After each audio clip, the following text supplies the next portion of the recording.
పీఓహెచ్ ROH mega maintenance depot ఏర్పాటు కోసం మహబూబాబాద్ జిల్లా కేంద్రంలోని అనంతారం వద్ద 409 ఎకరాల భూమిని ఉచితంగా బదిలీ చేస్తూ ఉత్తర్వులు జారీ అయ్యాయి.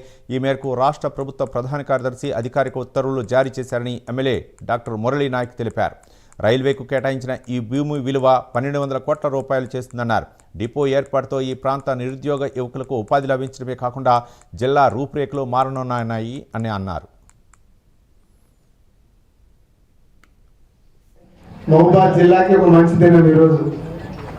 వాస్తవానికి ఎప్పటి నుంచో మనం కన్న కళలు నిన్న రాత్రి 9:30కు సాకారమైనందుకు మీ అందరి తరఫున గౌరవ ముఖ్యమంత్రి వర్యులు రేవంత్ రెడ్డి గారికి, అదేవిధంగా ఉప ముఖ్యమంత్రి వర్యులు బట్టి విక్రమార్క గారు, ముఖ్యమంత్రి సలహాదారు వేము నరేందర్ రెడ్డి గారికి మన జిల్లా తరఫున వారికి హార్దిక శుభాకాంక్షలు తెలియజేద్దాం.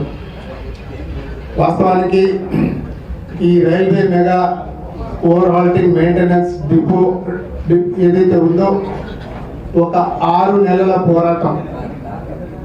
6 నెలల క్రితం జూన్ మొదటి వారంలో హిందుస్థాన్ టైమ్స్లో ఒక అడ్వర్టైజ్మెంట్ వచ్చింది, ఒక పేపర్ ప్రకటన. మనకు కాజీపేట నుంచి మహబూబాబాద్ వరకు ఒకటి ఎంఓహెచ్ ఒకటి స్టార్ట్ చేయబోతున్నాం. అదొక మంచి పరిణామం అని చెప్పేసి ఎప్పుడైతే ఆ పేపర్ ప్రకటన వచ్చిందో ఆ ప్రకటన ఒక మిత్రుడి ద్వారా నాకు చేరింది.